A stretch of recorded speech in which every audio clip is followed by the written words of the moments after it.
you think there is a chance that there will be a backlash in Ukraine in which they become very angry towards the West?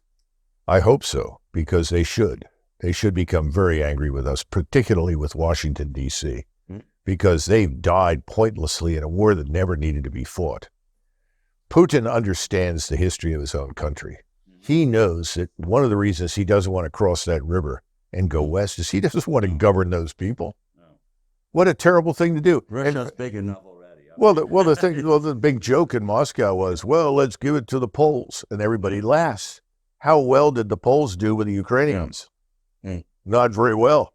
I think Putin would turn it over to whomever the hell wants it, but he just wants it to be neutral.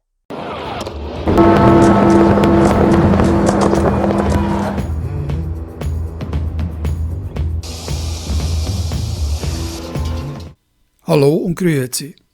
Wenn alles gesagt ist, die tumbe Masse immer noch nichts begreift und dem woken Zeitgeist zublökt, die bald 10 Millionen Schweiz, wie sie vormals war, nur noch als verzerrtes Trugbild in schwacher Erinnerung bleibt, die brandgefährlichen und bildungsfernen Lachnummern Globalisten-Eliten die Drangsalierungsschraube bei der Biobevölkerung immer weiter anziehen und ihre Nationalstaaten mit Freude und Gusto zerstören, alles berichtet und klargestellt ist, wenn der gesunde Menschenverstand nicht als solcher erkannt wird, die Parlamente ausgehebelt und die Neutralität verscherbelt wird, wenn sich selbst die Eingeweihten gegenseitig an die Gurgeln gehen, wenn über 9 Jahre alle Warnungen in den Wind geschlagen wurden und sich schlussendlich alle Prophezeiungen bewahrheiten. Ja, dann bleibt auch dem Tell nur noch eines übrig, anderen Zeitgenossen das Wort zu geben. Heute spricht Adrian Verbrugge mit Colonel Douglas Macgregor, einem ausgezeichneten Kriegsveteranen der US-Armee und ehemaligen leitenden Berater des Verteidigungsministers unter Donald Trump. 2 spannende Stunden mit einer akzeptablen deutschen Übersetzung von YouTube. Der Tell wünscht spannende Unterhaltung. Welcome to the New World. Thorough conversations in times of change. My name is Adrian Verbrugge, and today I visit Colonel Douglas Macgregor. He's a decorated combat veteran in the US Army and former senior advisor of the Secretary of Defense under Donald Trump. We're here in Orlando in the studio of Our Country, Our Choice. And it's really a pleasure and an honor talking to you, Mr. Macgregor. Well, welcome to Orlando. Please call me Doug or Doug. Okay, thanks. The topic of today is very serious. We're going to talk about war and the future of the West. But I want to start with the war, because in the beginning of your book, you mentioned von Clausewitz, the famous Prussian, was it a general, I think? Oh, he was a general in the Russian army. In the Russian army? Major general in the Russian army. He served the Tsar after Prussia was occupied by the French.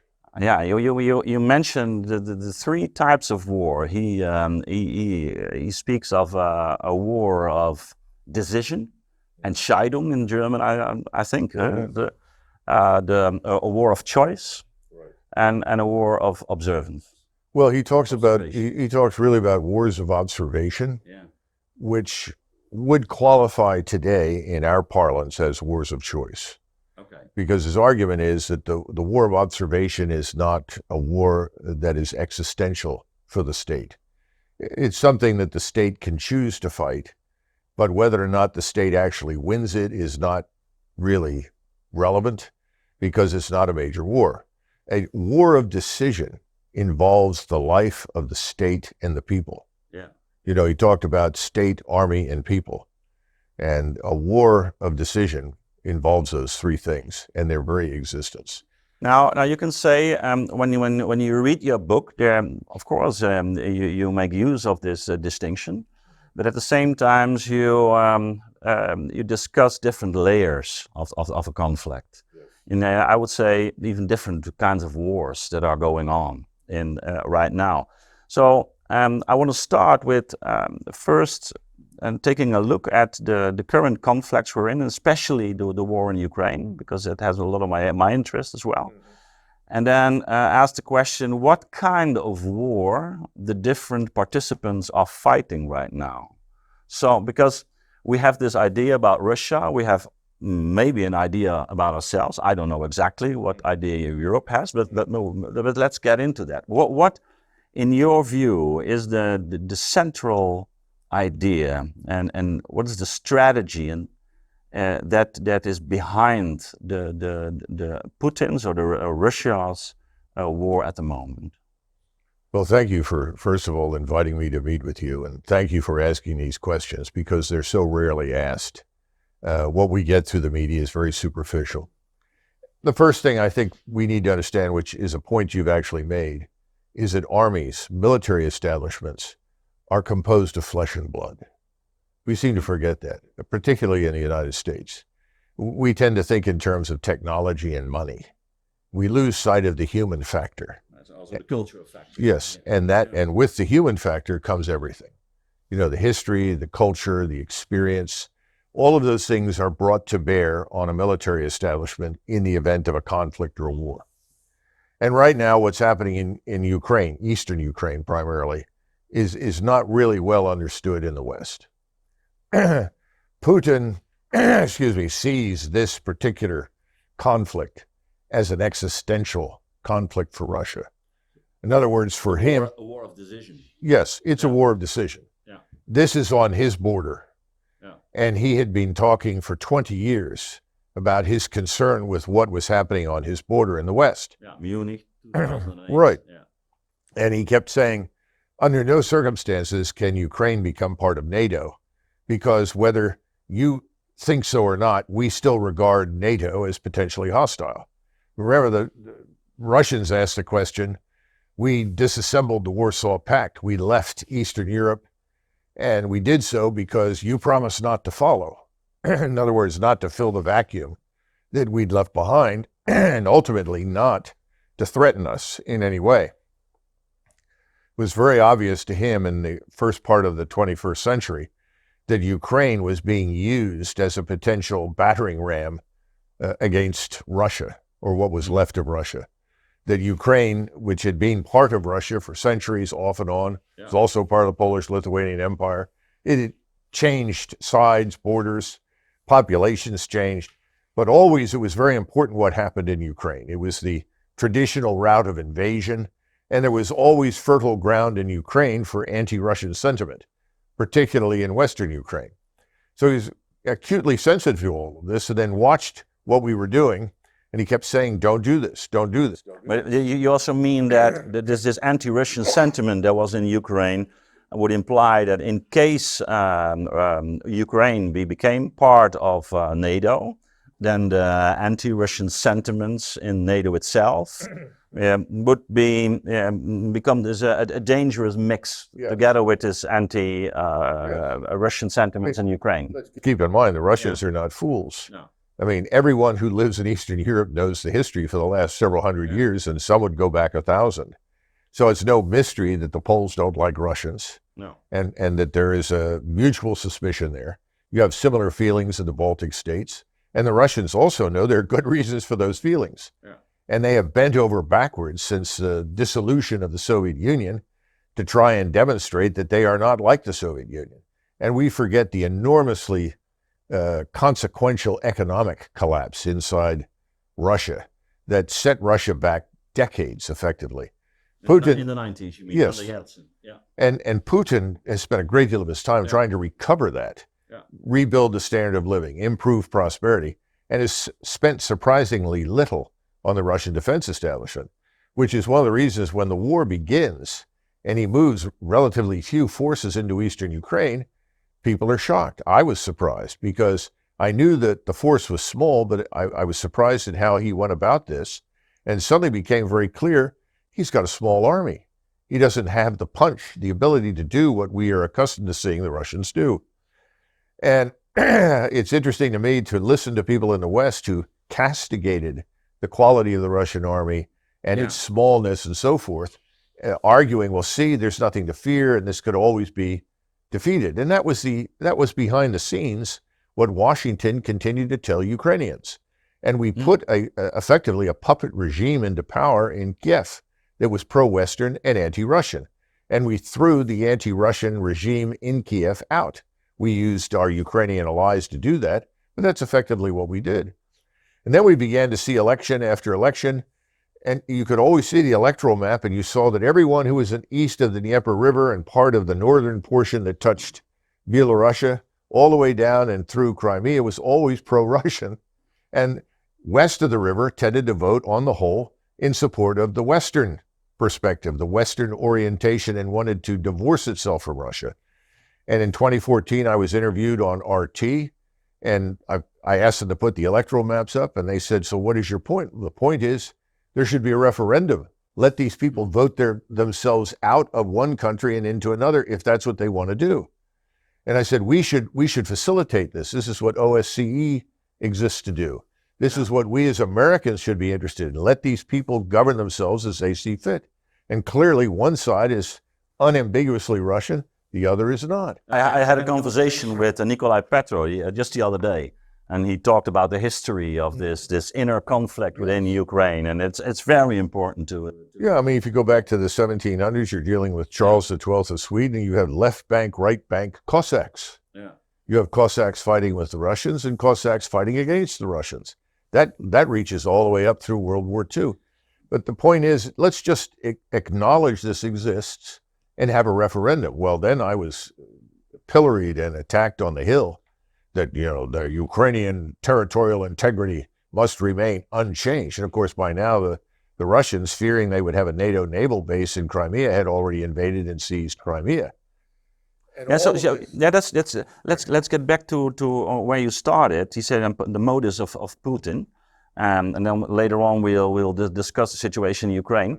But you say it's an existential war for Russia, and the West had promised not to move 1 inch to the east. In fact, we did, and it became a kind of a strategy just to enclose Russia and even to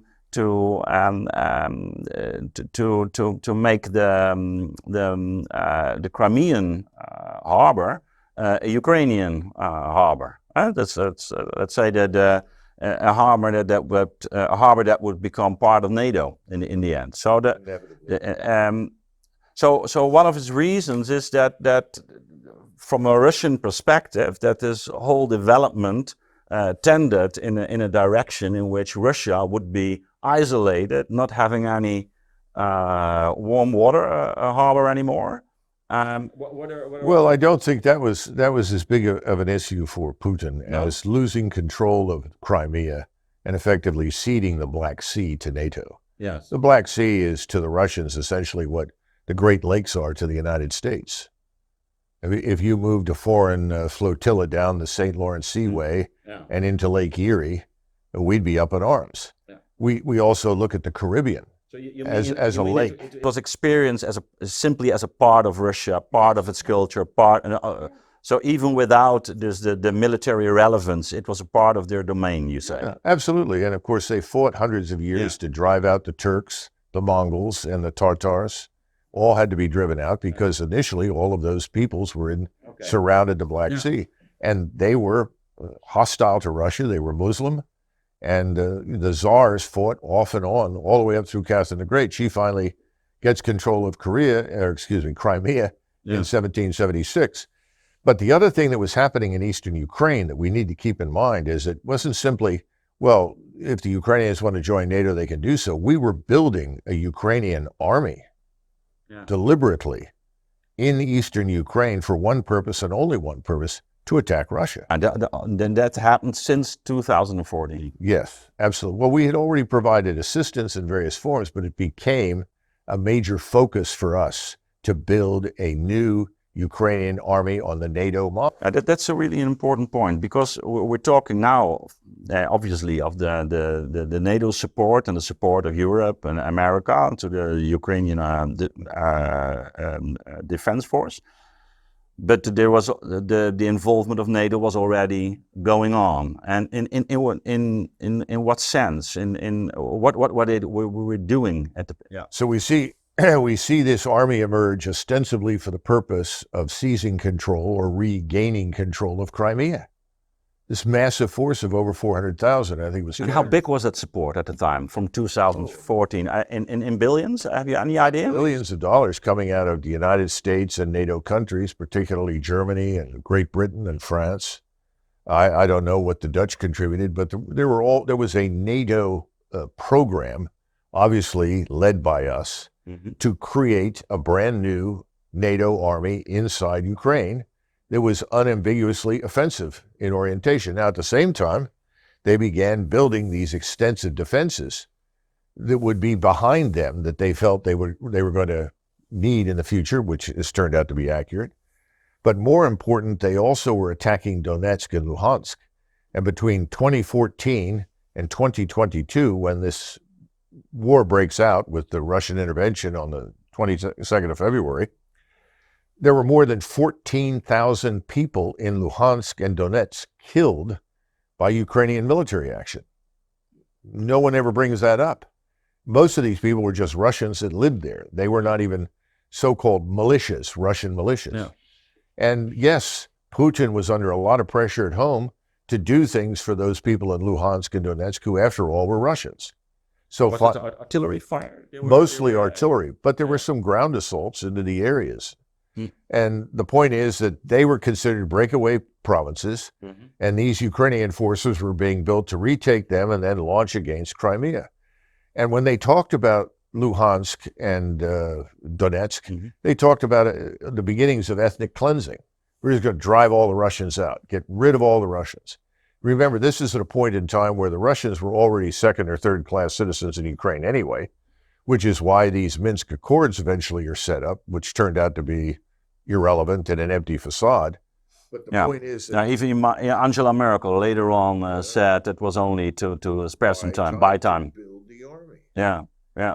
How big was the army at the time, you think, in 2000? Well, when they came in, it was over about 240,000, but they went up to over 400,000 because these were reserves. Yeah. So the combination was over 400,000. It was a serious army. Yes, it was a very good army, very well trained, had lots of equipment.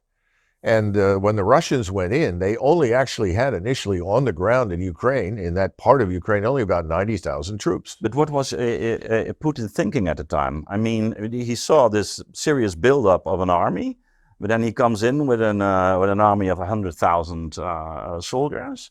In a strange way, there was not first an air fight or something like that. He just went in and... Listen, you're asking critical questions, and I'm sure we'll know the absolute facts, but let's back up and talk about what... Did you understand? Oh, yes, yeah, I do now. I did not at the time. Okay. Neither did the Russians. Okay, and we have to understand this. When he first went in, I think he thought this was his opportunity to signal to us how serious he was, as though we were going to suddenly change our approach and take him seriously. He completely misjudged this. Yeah. Putin is someone that has always been of, major Russian figures, probably the single most Western-oriented or pro-Western leader of the bunch. Very much so. Yeah, he lived in Germany for... Yes, he did. You'd have to go back to the late 19th century, early 20th century to find Russian czars who had the kind of positive view of the West that he does, or did.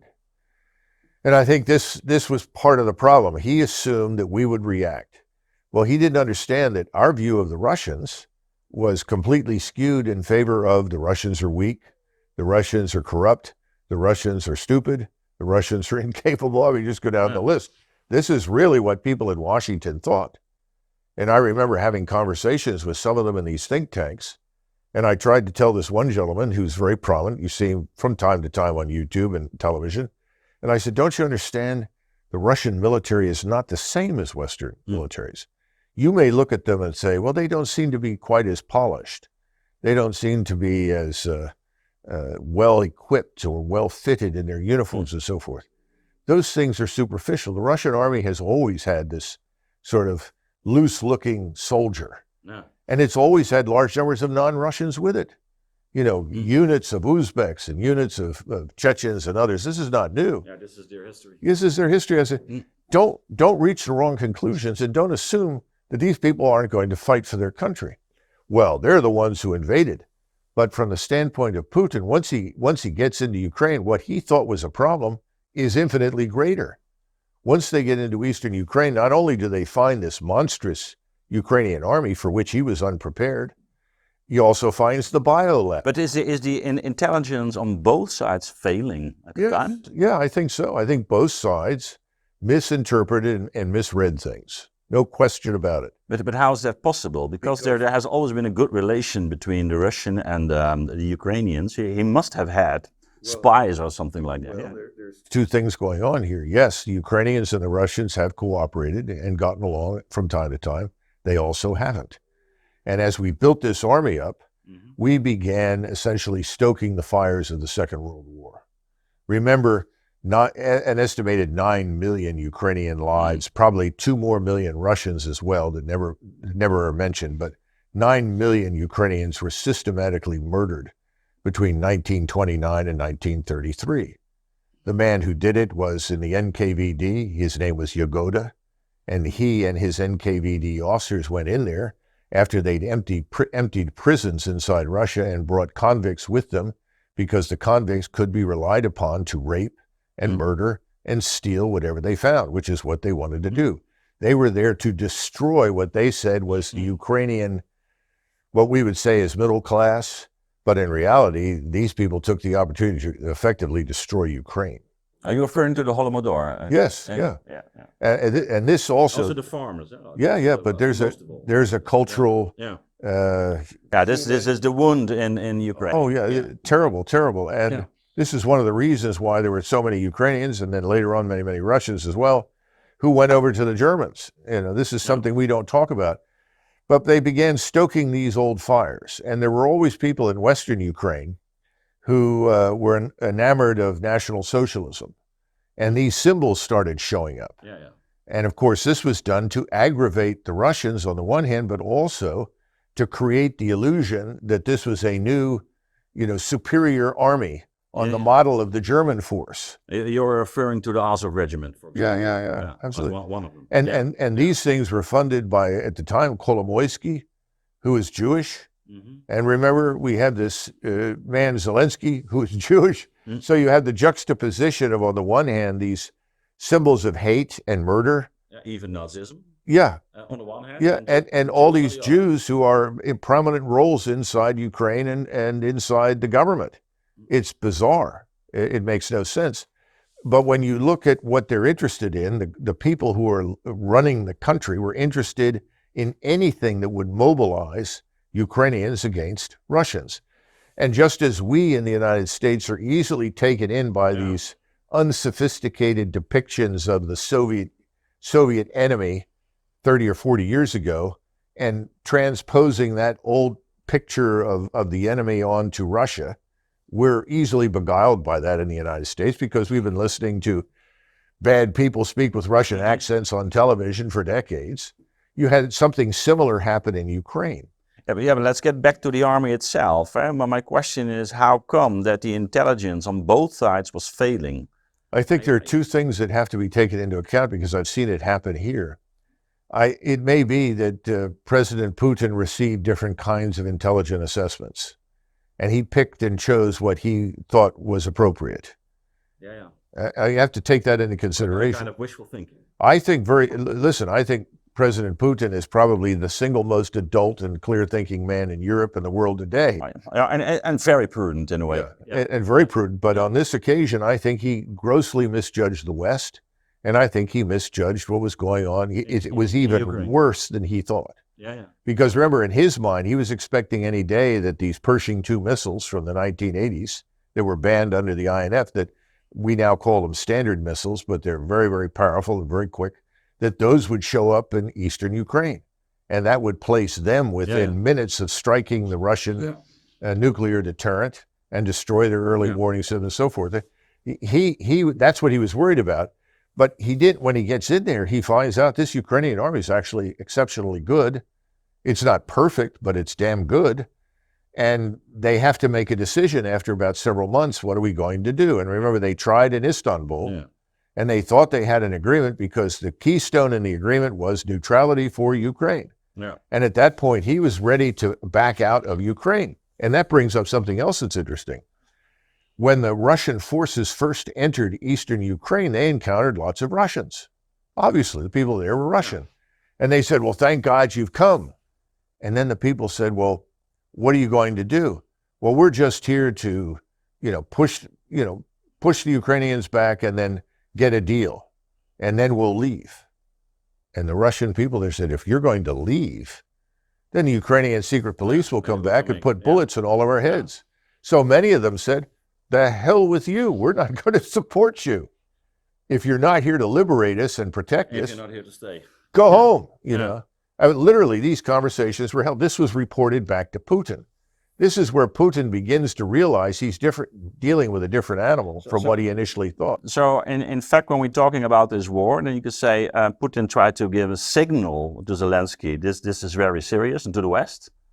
So let's come to an agreement in which Ukraine remains neutral, doesn't become a threat to, and the position of Crimea is recognized. And what he was looking for was something on the Austrian model.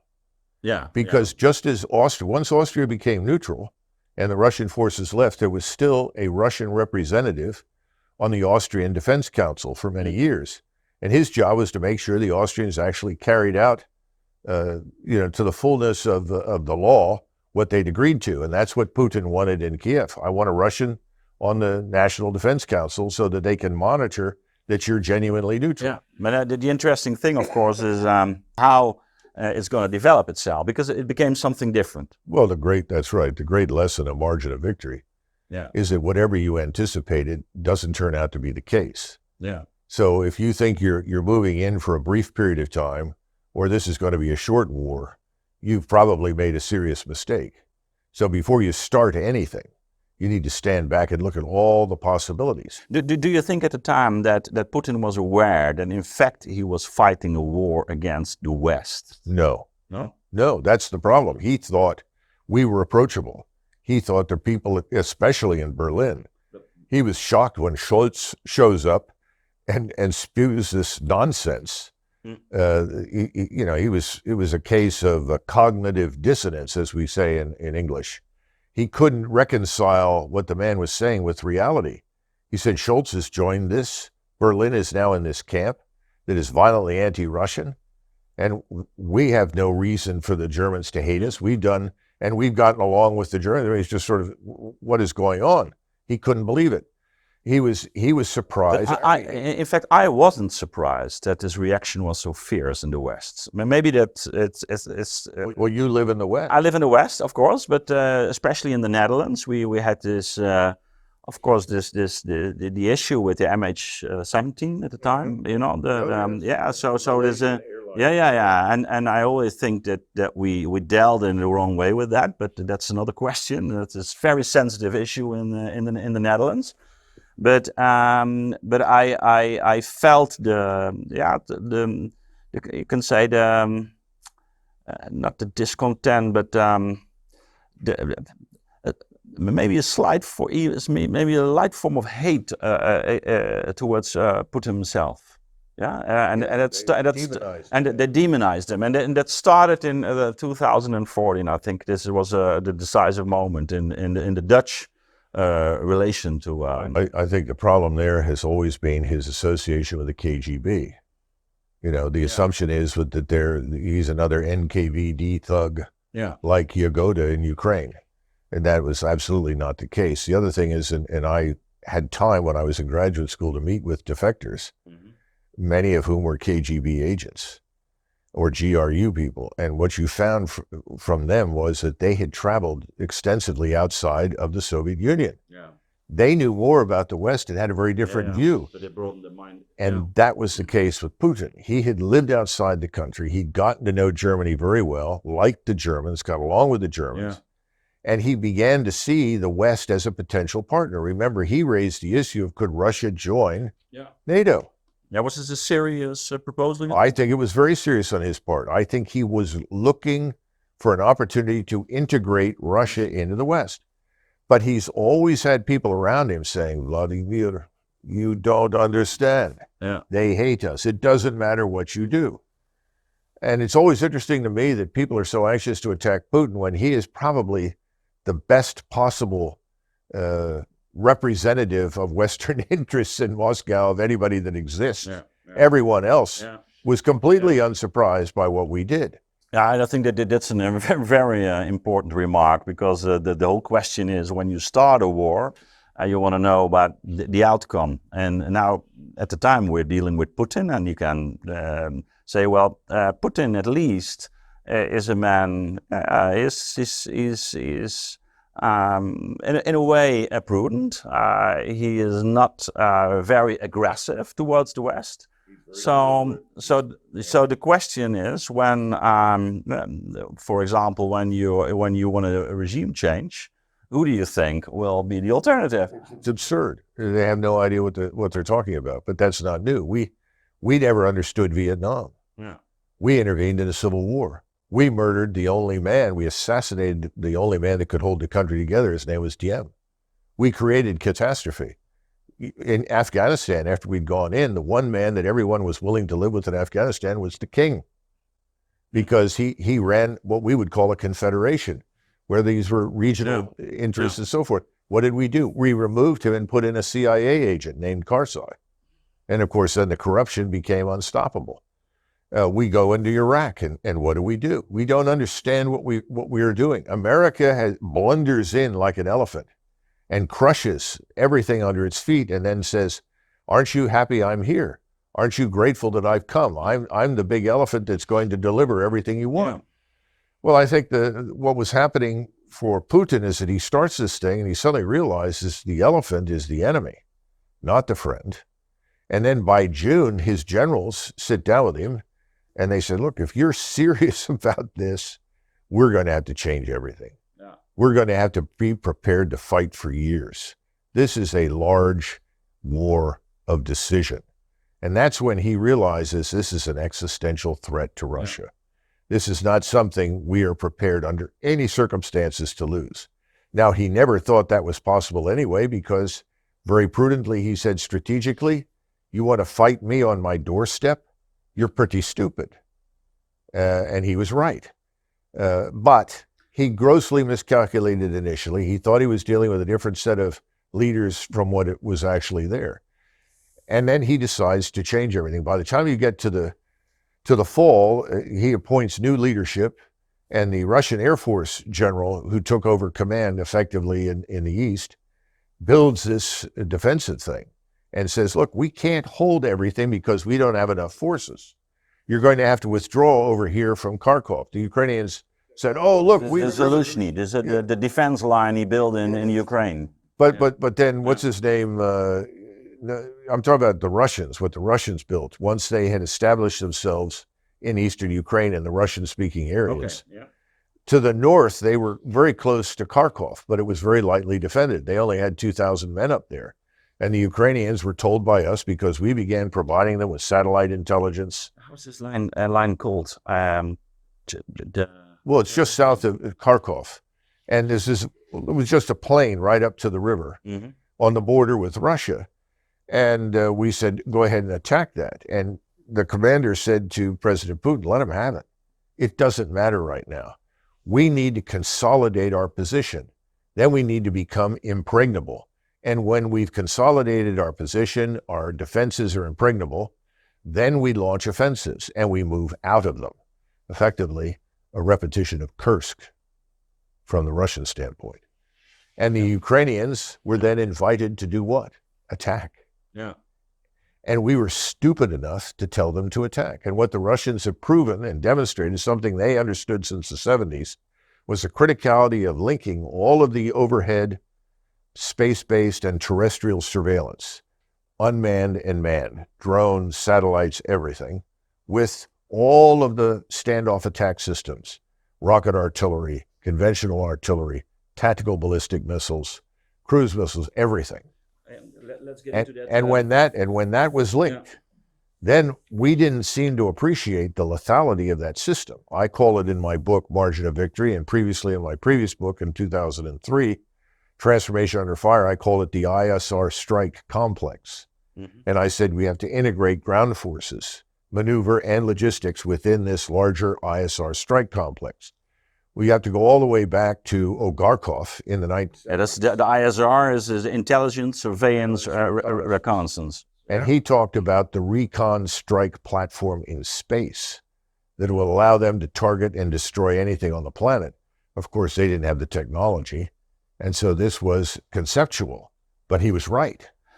And that's what you see emerge in eastern Ukraine. Let's get back to this moment. This is a decisive moment in June when his generals say, well, this is something different, and then we have to change course.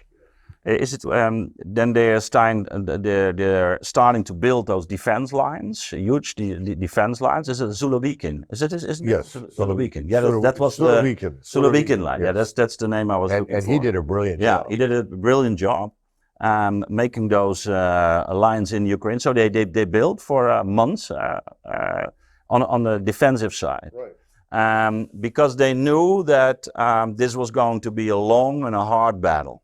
And then he brings up additional reserves. Remember, it was initially 300,000. Then you got another 100,000. Now we're looking at even more, hundreds of thousands. Well, one of the things you mention in your book, there is, of course, this is a culture that is always, you can say, forms the context of an army. And of course, economy is a part of this culture. And I think one of the astonishing things that happened in the last 2 years is the way in which the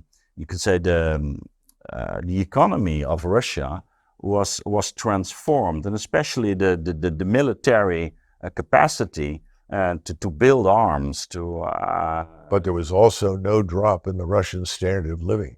In fact, the Russian standard of living has improved. But how is it possible that you can make a shift in such a short time?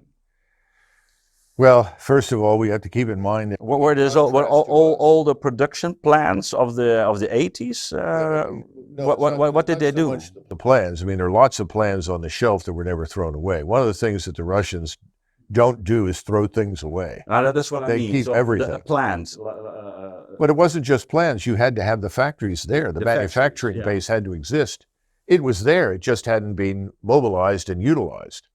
And at the same time, the Russians were always very good, and I think the Germans were, but not as good as the Russians during the Second War, of taking lessons from the field back to the scientists and the engineers. And they would come up front and look at what was happening, and they would make the changes that were necessary to improve the system, weapons platform. The other thing is that organizationally, the force that came into Ukraine is different from the force you had today. They made prudent changes, and they changed their chain of command. We have the same structure in NATO that we had in 1944-45, with all these echelons of command and control. Slows down the decision-making process. It's very hard to maneuver and manipulate. One of the things I pointed out in the book was that Eisenhower, as Supreme Commander, had to fight with U.S. and British Air Force officers to get them to bomb certain things that were vital to the success of the Normandy invasion. Okay. Because their attitude was, it doesn't matter what you do, we're winning the war by flattening Germany. That is one of the main points also in your book, also at the end, in the conclusion, in which you say, well, there has to be a unity of command. And you see on the Russian side, and when I covered the battle, the destruction of Army Group Center in June and July of 1944, even though the real numbers that I found were interesting because they destroyed far fewer Germans than we thought, and the Germans managed to do far greater damage to the Soviets than was reported. And the funny thing was that I discovered that the Germans had sent over 100,000 men on leave because they knew exactly where the Russians were coming. Oh, this Maskarova, forget it. It didn't work.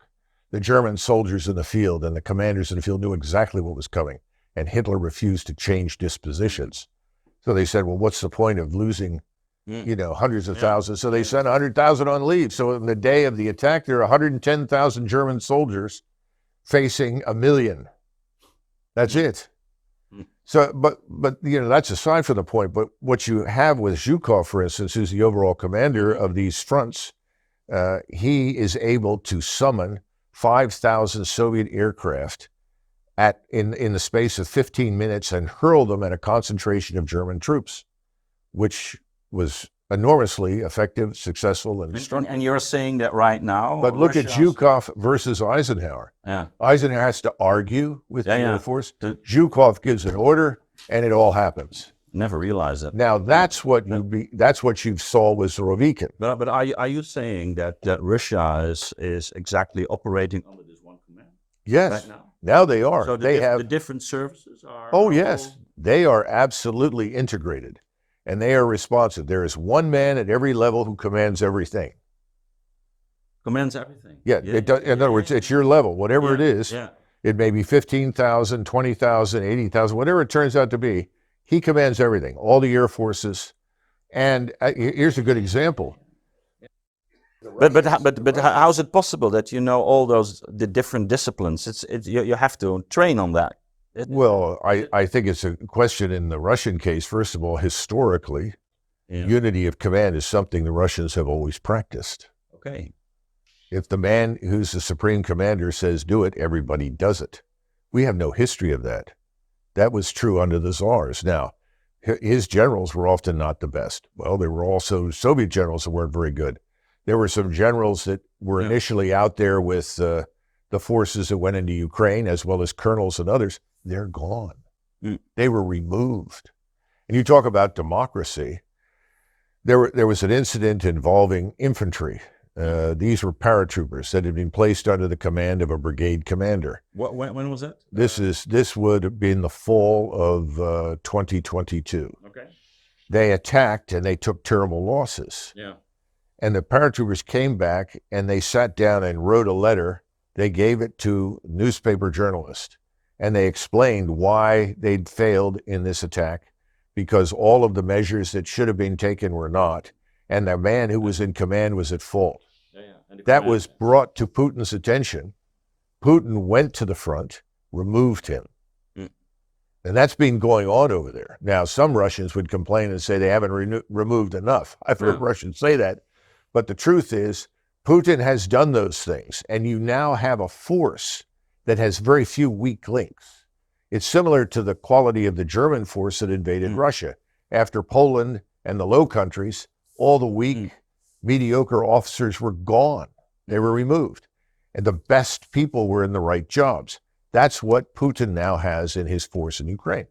But to go back to this instantaneous link, I went in and received a presentation from some people that I cannot name, but they're here in the United States, and they showed me where there was a request to launch a cruise missile at a building. And this was in, let's just say, north central Ukraine, in a city, because the Ukrainians had placed crew-served weapons, that is, missiles and artillery into this building. They couldn't get at it from the ground. They couldn't strike it effectively. And so within 10 minutes, a cruise missile was launched from the Black Sea Fleet of effort, and also commonality of communications and understanding. People understand across these service lines. We don't have that.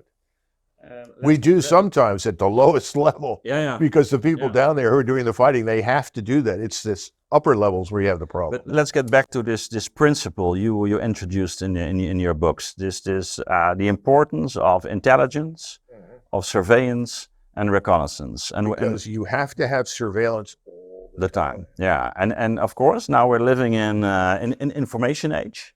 In which technology is and especially, of course, the ICT, the information communication technology, has become very important in the organization of anything. So also in the organization of an army, we have those satellites up in the sky, and now we're using the technology with drones.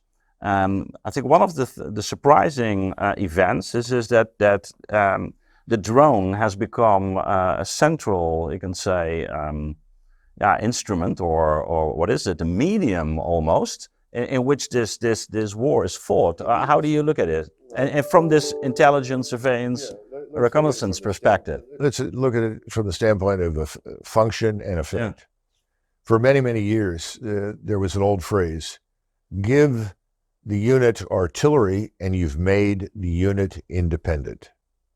In other words, if you had an infantry or cavalry force in the old days and you provided them with artillery, they could now go out and operate on their own, because as long as they were supplied with artillery, they could prepare the battlefield, attack targets, and then envelop or flank or whatever. Today, you give them unmanned systems at the lowest level, you've made them independent, because that unmanned system can provide instantaneous information. Let's say you are an infantry squad, maybe you have some armor with you. You can now see kilometers in front of you. You have a picture of everything right away. Now, some of that will come from above, but most of it's your own. You can now act on your own information immediately, because it's not just surveillance. You have to be able to act on it. We have this thing we call intelligence. Well, intelligence is information that's being analyzed and refined, but that takes time. So the first comes surveillance. That gives you the information. But at different levels, people can act on that and make it intelligence before it reaches the top. And you talked about the organization of the army itself. Now in Russia, that means that, for example, a colonel who is fighting a battle somewhere and he's having the information can decide just to, let's say, phone for air support or something like that. Well, today it's a question of, we've done everything we can at our level and we can't fix the problem. Therefore, it goes up to be fixed. Someone at the next level who is a targeteer, someone who targets, matches weapons against targets, says, good, we got a cruise missile ready to go. And it goes instantly. For us, before anything can happen, it all has to be approved at multiple levels. But that's the way that this Russian colonel can deal with it. Yes, absolutely. A lieutenant colonel can deal with it. Captains can deal with it. I watched video of a Russian tank commander from a Russian tank platoon, and he's directing an entire battle that involves rocket artillery, conventional artillery rounds, some infantry on his flanks against a Ukrainian element that is just being annihilated, decimated. It's fascinating because it's a kind of a decentralization. Yes. But you've got to prepare for that, because you want to be decentralized. You don't see massive concentrations of Russian forces on a narrow front the way you did 80 years ago, because that's a target. You want to be dispersed. You want to concentrate your fire and then briefly exploit it by concentrating some of your force, but then go back to dispersion as a matter of protection. And then you have to build in your own integrated air defense. We have no integrated air defenses in NATO. Right now, we can protect 5% of NATO territory from air and missile attack. Think about that. And people talk about going to war with Russia. But they're idiots. What does that mean, having an integrated air defense? That means that you have different kinds of air defense weapons at every level. You'll have the shoulder fired. You bring it along with you. And it all moves with you. And you'll see as the Russians move, they will halt at a certain range because they don't want to get out from under the integrated air defense umbrella. Because if they get out from under that, if they outpace it, then they can be detected and struck and killed. But that's the way they have, of course they have this tradition, but they have reshaped their army the last 2 years. Yes, dramatically. And they learned at a very high pace. For instance, they've gotten to fight with brigades. But in contrast to us, we'll have a brigade of, say, 5,000, maybe less, maybe more, and we'll fight that unit. What the Russians do is that they have the brigade headquarters, and they always have 5 battalions at their disposal, on average, 4 or 5, but they rotate them. Okay, it's been 48 hours, this battalion goes back for rest, another battalion comes in and takes its place.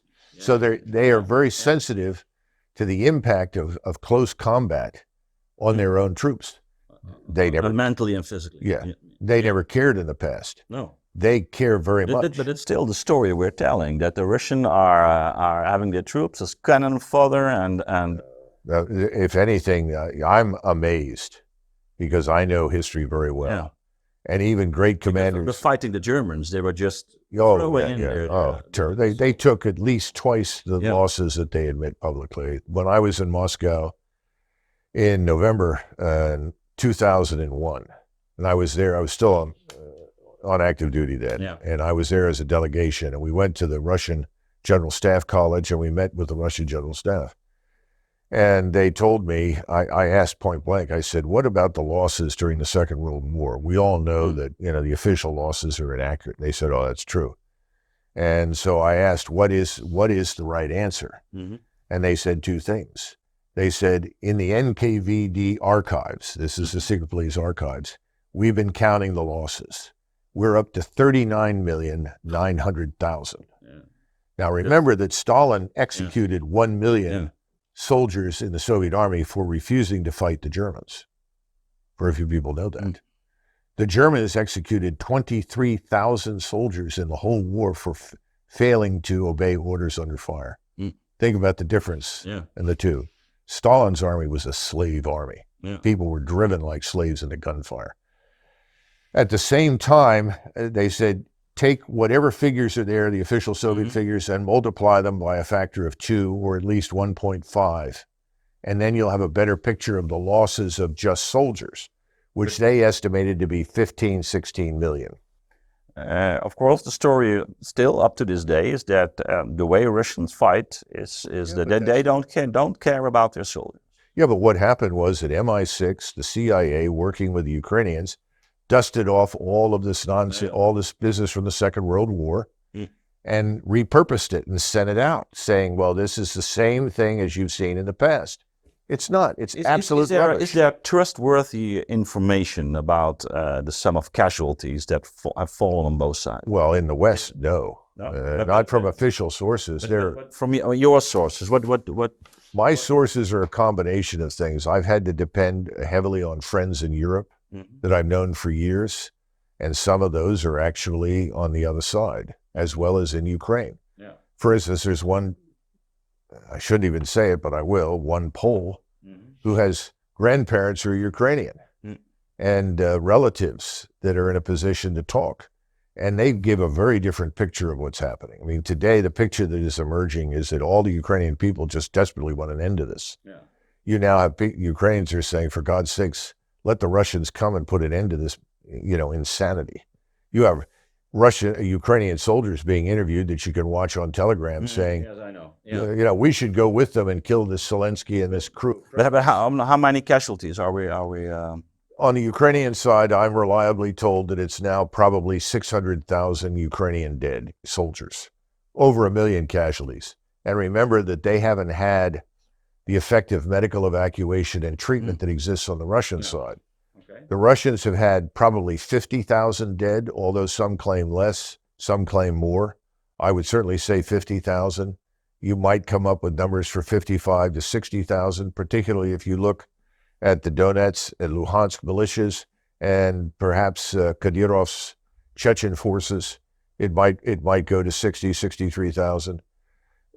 But the difference is profound. Yeah. Now the story goes, of course, that the one who is attacking has more casualties, much more casualties. And the Russians had let them attack. That's one of the story. Yeah.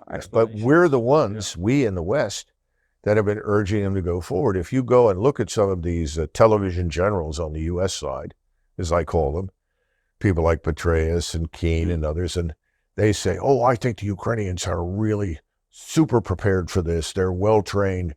They have just the right equipment. I know they're going to break through these defenses. And then they try to talk about how to break through the defenses. They don't know what they're talking about. Because the Russians have built defenses in depth that are linked to all the surveillance. The Ukrainian... They didn't even reach the lines. And the Ukrainians say, as soon as I stick my head out of the foxhole, I'm under attack. There's a drone up there. So it's a layered operation terrestrially as well as in space. In other words, you've got it at every level.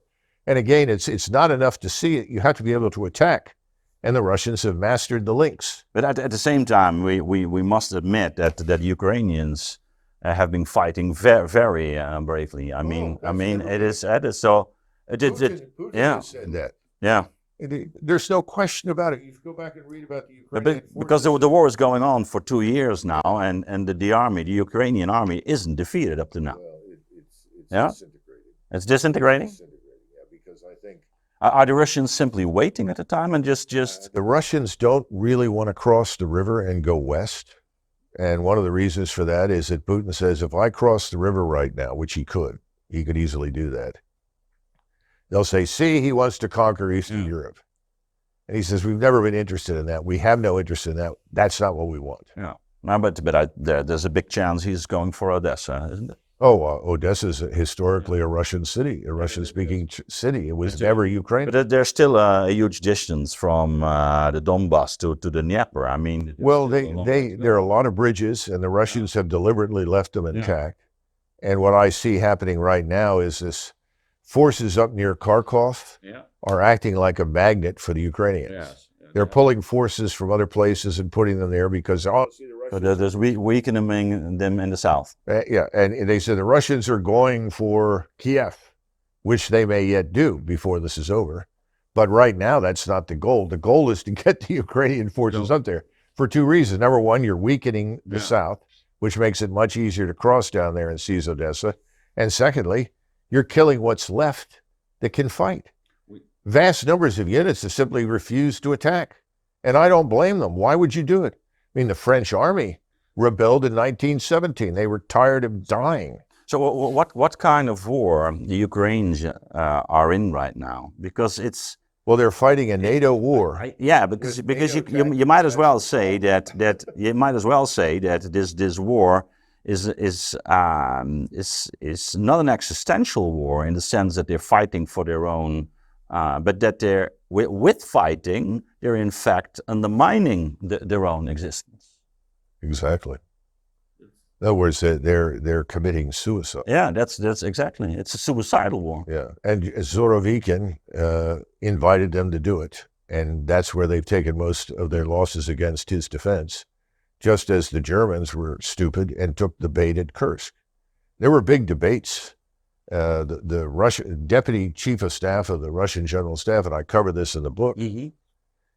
He was a tremendous Russian patriot. His father had been a colonel in the Tsar's army. And he planned Kursk in great detail. He set up defenses.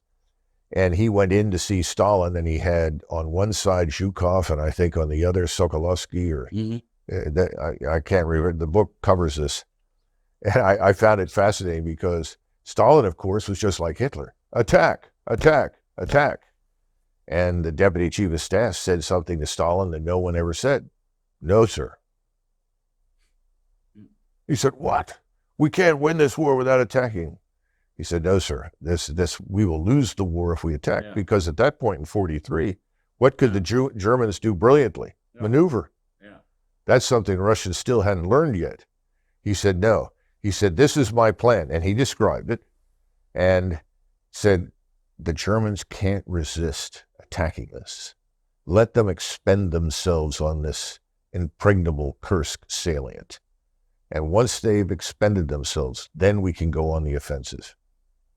And Stalin got up and walked around and wasn't happy. And the two generals, marshals, were shaking. They were so concerned, so I'm told.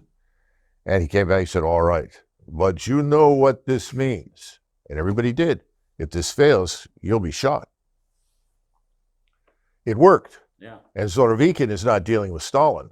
Zorovikin made it work. Now, he was then shipped out for other kinds of reasons because of turmoil. Remember, this man who died in a plane crash, I can't remember his name, Prigozhin. Oh, yeah, Prigozhin. Yeah, when Prigozhin talked about what he thought was wrong in the high command of the Russian military, he was not wrong. He was very critical of a lot of things. But it was not the sort of thing one should do publicly. And certainly you don't lead some sort of crusade back to Moscow to see the Tsar. That's outrageous, which is effectively what he did. But Putin acted and did remove people and change things. And you had just very recently, you had more people removed. You had 3 general officers in various positions and one on the deputy chief of the general staff for logistics, all on corruption charges. You know, a lot of people don't understand how much time both Putin and Xi spend on corruption. It's a problem. So they've cleaned a lot up, and the Russian army now is probably better than it's been certainly in 50, 60 years. Maybe better than it ever was. We don't know. But the point is that it's an existential war for Russia. They understand that now. The West is out to destroy them. They listened to Biden say that in March in Poland, that Putin is evil. We have to have regime change. And when Biden was asked, his handlers, I guess, had given him this answer. He says there can be no agreement on the current lines. There is no compromise with evil. You know, is this foolish ideology? Everyone who disagrees with us is evil and must die. This is sort of stupidity in Washington, D.C. So you're talking about the disintegration of the Ukrainian army right now. But again, remember, Putin has never wanted to cross that river. But there's a large force up in Belarusia that can come down in the north, straight into Kiev, and he can cross that river and go north to Kiev. And who is going to interfere with him? There's nothing over there to do so. How do you think that this is going to develop itself? I don't know. Do you think Putin still has a master plan now, or is it just acting on the situation? Well, everybody has to act on the situation, but he does have a master plan. And I think what they'd hoped for in the past and what they wanted was a new government to emerge in Kiev that says, that's enough. We want peace. I think there was a hope that one of the Ukrainian generals... There's also this idea of denazification. Yeah, well, that's easily done if we want to do it. And you purge all those symbols and you get rid of those people. Those people have to go somewhere else. They can't stay. But there aren't that many. I mean, it's one of these, it's disproportionate. In fact, it was one of these so-called Nazi Ukrainian units got into a fight with a Polish unit because they wanted the Polish troops that were there to attack right into the teeth of the Russian enemy. And the Polish commander told them, you're out of your mind. We're not going to do it. And so then they threatened them and the Poles killed them. These things don't reach the United States. We don't know what the hell is really going on down there. Yeah. The Ukrainians have had it. It's over. It's done. The Russians have won. We're the ones who lack complete compassion and human understanding. We're driving this nation of people to disaster. Millions have left. Millions will never come back. I don't know what happens to rump Ukraine, but I can guarantee you that it will be neutral, whatever it is. And frankly, Putin doesn't care who runs it as long as it's devoid of NATO forces. Now you've had Scholz finally step forward, contradict Macron, and say there will be no NATO soldiers on the ground in Ukraine. It's over. We're not going to do that. Out of the question. Yeah, and of course, Marine Le Pen had a huge victory now with the last election. So the climate is changing in Europe.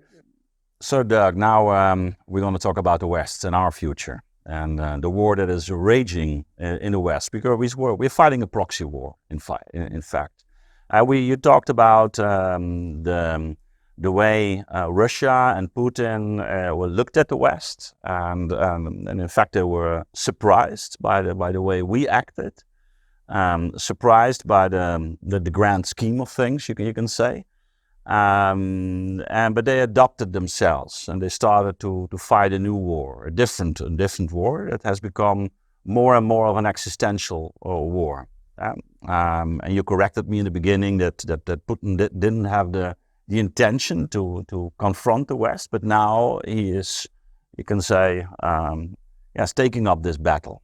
And of course, we try to eliminate the Russian economy. We threw them out of SWIFT system, and they're together with China and India. They strengthened the BRICS relationship. They were even working on their own financial system, exactly. So what becomes clear now is that the division between East and West is once again profound. Not only Russia but also China and India, somewhat in the middle, but still part of the BRICS. So now the future of the West is at stake, and we have been fighting wars, and especially the United States, since the Second World War, in not very successful, as you described. And it made me think of this very also beautiful period, but also disruptive period in the history of Athens, in which Athens was able to have this confrontation with Persia and to win the second Persian War by adopting new strategies. There was a famous general at the time, Themistocles, who really changed the whole structure of, you can say, the army, and they started to fight with with a fleet instead of the phalanx. So there's obviously the Greek people, or the people of Athens, were willing to change this strategy.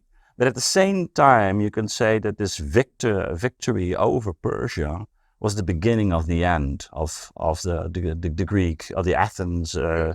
It became an imperial power, and within this, you can say, this period of about 60, 70 years, there's also the period in which the famous philosopher Socrates was born, Plato later on, and they all sensed the downfall of Athens in a way. And somehow it made me think of what the West, and this the period the West is in right now. Like we have the Athenian, the fleet, and it was a sea, like a kind of navy. They had other city-states in it.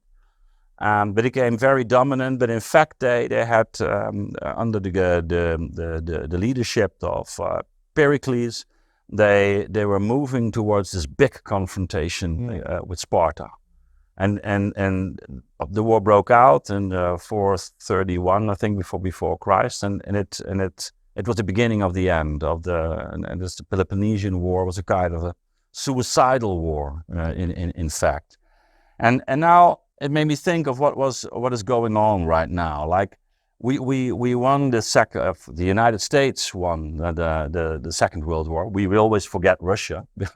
I think without Russia, there would have been a different outcome of the Second World. But never mind.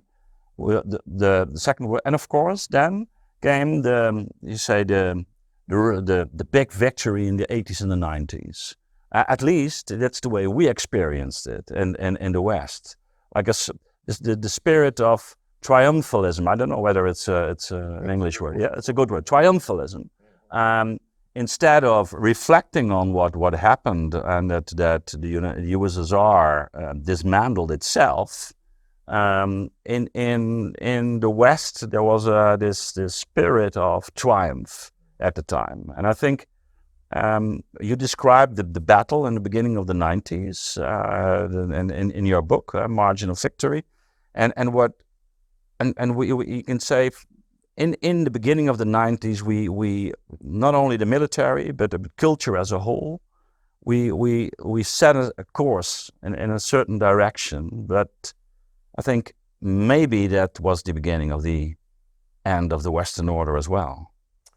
Well, Paul Kennedy in his book, The Rise and Fall of the Great Powers, talks about a lot of these issues, that what brings down great powers. Most of it is internal and suicidal as opposed to any great failure in war. And the United States, in particular, in the aftermath of 1991's Desert Storm, was intoxicated with its sense of absolute supremacy. Now, when I say the United States, I'm talking about people in Washington. The average American was just happy that we were successful. A lot of people took the position we've now erased the stain on our honor from Vietnam. You know, we put this behind us. We're back on a good track now. And unfortunately, everybody talked about what they said was a benefit of downsizing the military, that we would have this big capital gain that would allow us to devote ourselves to other things and so forth. Well, it really didn't happen. We came to certain wrong conclusions. We faced an adversary who was formidable on paper, but really wasn't as capable as a Russian or a Turkish or a Japanese or Chinese enemy. We became full of ourselves, and we decided that whatever we'd done was right. And instead of looking at this as an opportunity to make profound change in new directions, we kept everything as it was. We just downsized the militaries so they became antiquated versions of what we think won the war, which was, after all, another manifestation of a World War II style force structure. So militarily, it was stagnation after that. We spent a lot of money because we were enamored of push-button success. We began to think of wars, once again, not reflecting on the flesh and blood, the human dimension, but we began thinking in terms of, well, how much money do we need to buy the new missile? The new missile is our new wonder weapon, delivered by the Air Force or the Navy or something else. And there's nobody else out there, much like at the end. Can you say that we were bewitched by technology at the time? Because the way you describe the battle, also the battle you took part in, is a kind of superiority at the time, from a military standpoint, in which the casualties on the Western side were minimal, and on the side of the enemy, they were huge. And it seemed that we had such a, especially the United States, such a technological superiority that in fact wars could be won by technology. Yeah, and there were very few of us that actually saw action against an enemy that fought back. In many cases, the enemy just gave up and walked. This led to certain false assumptions. First of all, they forgot the human dimension to combat. They didn't understand what had happened and whom they'd fought. This probably had more in common with the wars that the British and the French fought in their colonies before World War I. And of course, they were very pleased with themselves. And they were so pleased with themselves that they began to fantasize that they could take on the Germans. And of course, the Imperial German Army was very different from the Sudanese tribesmen, the Zulus, or the Pashtun tribesmen up in northwest India, or the Berbers and the Rifs, and so forth. Big mistake, and we know how that turned out. Millions of people died. It was a disaster, and once again, we intervened, and as a result, the French and the British came out of it with their empires, which is all they cared about in the final analysis, but it didn't achieve much. 1991 was another great achievement, but instead of saying, look, that's good, that's fine, we don't need to meddle in the rest of the world. We just need to do business with the rest of the world, which is the traditional American viewpoint. After World War I and even after World War II, we dramatically downsized our militaries, and we were trying to pursue good relations with everybody. We discovered that we'd actually not won the Second World War that Stalin had, and now we had a tremendous adversary or opponent in communism. Well, after 1991, there was no such thing. There was nobody out there. And that led us to the false assumption that we could do anything, anywhere, anytime that we wanted to. And you have this famous memorandum penned in the Pentagon by Paul Wolfowitz, who at the time was, I guess, the Undersecretary for Policy and Strategy, something like that. And it simply said this: we're the boss. There's nobody. It was the famous unipolar moment. Yeah. And we can use our military as we see fit, and we can rectify everything. Of course, he was focused on like Athens in the Mediterranean at the time. Exactly. Yeah. We forgot, though, we're preeminently what? A maritime power. We're not a continental power. There's a big difference. Continental powers have historically been very good at fighting long, hard wars. Maritime powers don't do that very well because we're primarily naval. And today it's naval and air. And we've got a very small army at this point. We can't even recruit for it. We're having trouble recruiting for all the armed forces.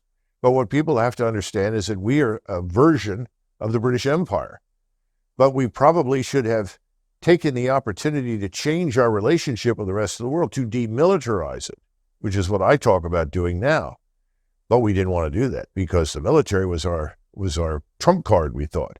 Madeleine Albright, who told General Powell, you keep talking about this great army. Well, we want to use it. We want to go to Somalia. We want to go to Haiti. We want to go to Bosnia. I was in the War Plans Division of the Army Staff in 1994, and I was asked to write a memorandum I had a wonderful boss, very competent man, full colonel, should have been a general. His name was Foster, Bill Foster, very smart. He said, look, Macgregor, just put this together. We need a 2-pager. And I said, well, what do you want me to say? He said, well, I want you to say what you think, but I think you think what I think. And I said, well, what's that? He said, what the hell are we doing in the Balkans? America has no interest in that place, and we don't want to be embroiled in this Balkan Civil War. If the Europeans want to go in there, we can support them, but we shouldn't have anything to do with this. It's interesting because at the time, my first doubts about the NATO began to rise. And I was always in favor of NATO and the United States as a child, or the way I was raised. We went to Normandy, and my father was also very positive about America, and that's the spirit I was raised in. Yeah, and during the 90s, I think, especially the Kosovo crisis, and I started to have my doubts. I said, what exactly is going on? And in fact, when we're talking about the war in Ukraine, it's all related to this period, to this shift in time, the end of the 80s, beginning of the 90s, and the course we took as Western culture as a whole. So of course we have the issue of the military and the way the military is organized on the one hand, and on the other hand, and that's a very fundamental issue you addressed, the way we relate to other countries and to other cultures. And by the way, in that memorandum, there was something else I put in there, which he strongly agreed with and was very well received when I went up to the Army Chief of Staff, who took it to the White House after they'd had a meeting in the tank. That's what we call where the Joint Chiefs meet. And it said, the Balkans historically is an area of Russian interest, not American interest. Moving into the area will not be well received in Moscow. And we wanted at the time, now you're talking about the military, we wanted good relations with the Russians. We weren't interested in confrontation. On the contrary, we saw them as partners. So what are we doing there was the question. And the Chief of Staff agreed, went over there, but of course it went nowhere. And a year later, I was in Sarajevo representing the J6. Was it the J6, J7, J5, J5, who at the time was Wes Clark. He was a 3-star, and I went there to represent his. Then I came back to Dayton, and we embroiled ourselves in Bosnia-Herzegovina. And then just a year later, and this is I guess it was a couple of years later, this would have been November 97, I'm at Supreme Headquarters Allied Powers Europe under General Clark, and we're still dealing with Bosnia, but now we're beginning to see trouble in Kosovo. Yeah. And you know the rest of the story. And again, these old issues came up again. The Germans in particular, the military, were very uncomfortable with this whole business in Kosovo. And they kept saying, we don't really want to go there. We don't have a good history down in Yugoslavia. We don't want to intervene there. And I said, well, I agree with you. The French were sort of, they went along with the idea. Yeah. Other Europeans, the further away you got from the Balkans, the more enthusiastic people were. So the Italians and the Greeks said, have you lost your minds? What are you doing? The Italian defense minister made a comment. He said, you realize that if we go into Kosovo, we become the new Serbs. And then tried to explain what was going on there and the Albanians and the criminality, and it was hopeless. But this was a steady march into more and more interventions. And remember, we'd failed badly in Somalia. Yeah. We went there to rescue people from starvation, and we got into a war because we didn't like the tribal chiefs, and we were told we're going to nation build in Somalia. So this is a long history, and the anti-Russian sentiment really, really takes off in a major way in Kosovo because the Russians made it very clear they didn't like this, they didn't want it, and they were offended. And you see, remember this caravan of Russian BTR-60s that came up all the way from Bosnia into Kosovo, flying the Russian flag, and the Serbs were cheering them because the Russians were so weak at that point and so incapable. There's nothing they could do to stop us from what we'd done to the Serbs. And the Germans were horrified because they said, why are we bombing these people? Yeah. And what was heard most readily or most often inside NATO circles from those of us in uniform was, we thought NATO existed to prevent wars, from breaking out in Europe. Why is NATO starting a war? Yeah, that's exactly the turnaround in Athens as well. What started as a defense force became an offensive force. But here's something else that you're talking about in connection with Athens and Sparta, that initially Sparta felt very strong and powerful, but it too forgot that it was a maritime empire, not a continental, not a land power like Sparta. Athens, took on Sparta. Now, the Spartans didn't have to fight, but they felt honor-bound to fight. They felt if they didn't attack, they would be attacked. We just go down the list of why do countries fight, and this is explained by, what's his name? No, the author of the Peloponnesian Wars. The name escapes me. Anyway, the point is they give these reasons. Well, they go to war for honor. They go to war because they're under threat. They go to war. You mean the Greek author Thucydides? Yeah, Thucydides. He explains this very well. Yeah, definitely. But now, for me, as an American, I saw shadows of the British Empire. Because the British end up going to war in 1914 when they don't have to, against a people that was never their enemy, with whom they'd always had good relations, on behalf of a country that had been their enemy for hundreds of years. Since the Middle Ages. Insane. Makes no sense. And then with Russia, that the British, starting from the Congress of Vienna onward, treat as this evil, barbarous entity that has to be contained, all for the purpose of destroying Germany. It didn't make any sense. It's World War I that begins the destruction of Britain and the British Empire. It is World War II that finishes Britain completely.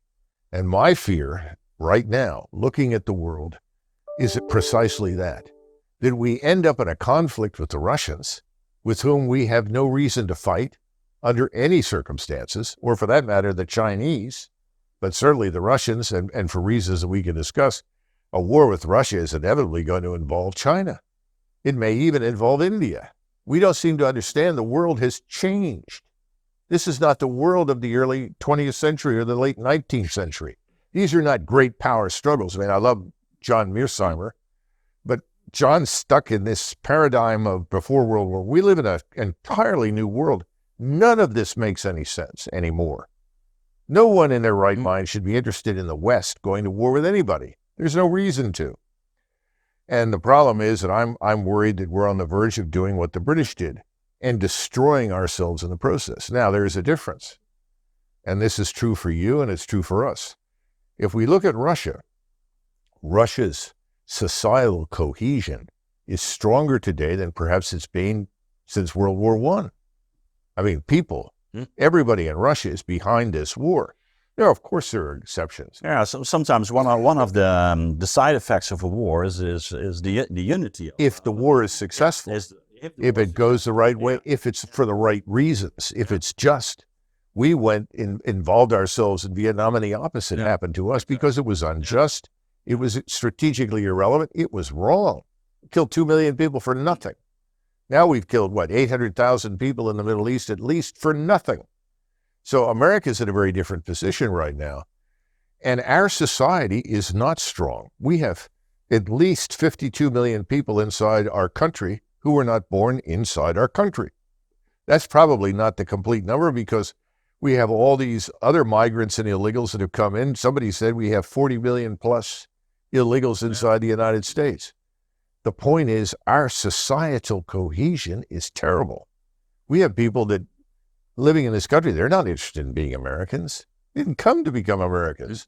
Most of these people came here either to benefit from it in some way or simply the ticket of admission to go make money. Yeah, I think the same holds for Europe at this moment. The kingdom divided in itself, this is one of the famous phrases of the Hobbes political theory, becomes weak. Now, let's return to these 90s, because was it simply naivete of the Americans, or has there been fought a battle within the administration as well? I don't think there was any battle because I don't think there was much resistance. I can tell you that Bill Clinton privately, to his credit, didn't want to become involved anywhere in the Balkans. Okay. But everybody around him did. You had Madeleine Albright, Sandy Berger, who was the National Security Advisor. You had people in the State Department. But there was so that means there was also an ideology behind. Yes, and this is part of this ideology of a very successful ideology within the administration or the governance. Yeah, expanding American power and influence at the point of abandon. Okay, we all know, of course, of the neocons and the project for a new American century. It's not hidden. They have this program. The idea of America as the hegemonial power. And most Americans, I think, weren't paying any attention. This is our biggest problem. I once had a Spanish general staff officer work closely with me at SHAPE headquarters. He was wonderful. Mm-hmm. And he used to say, Douglas, America is not a country. It's a planet. Yeah. And he wasn't wrong. Most Americans, and if you travel across this country, I'm not talking about the big urban centers like New York, LA, Philadelphia, because those are so radically different now. Yeah. It's hard to even count them. But you go out beyond them in the country, in the rest of the country, most Americans just want to live. Mm. They're not interested in any of this. They don't know where most of it is. Our education has failed us badly over the last several decades. Most Americans don't understand the world. They have no sense of geography. Somebody steps up and says, we're the best, we're the greatest. And everybody says, yeah, all right, we're the best, we're the greatest. What else? And, well, we have to prove it to these damn Chinese. We can't let them invade Taiwan. Nobody's invading Taiwan. The Chinese are interested in invading Taiwan. But we talk about these things. We say, yeah, we can't let that happen. Oh, why? Oh, well, the Taiwanese are Democrat. Oh, okay. The average American plays along. And it's dangerous, just as the average Brit before World War I was in the same position. You say it's not much of a battle at the time. You can say this is the process of globalization was rapidly speeding up since the 90s. You had the sinister agenda to bring large numbers of people who are not originally European into a country that historically is originally European. We all speak English. But the core American population came from Europe. Now, there's a portion of the core population that is American. They came from Africa. And everybody spends a lot of time talking about slavery and so forth, although we ended that, for all intents and purposes, quite early. We stopped bringing in any more slaves, and then we fought a war to end this thing completely. But my point is that they, too, are Americans, like this European core. So if you want to rule America, what do you have to do? You have to destroy the core. And that's been underway now for many, many years. And you do that through immigration. The Democrats had an old expression that went back to the 50s and 60s.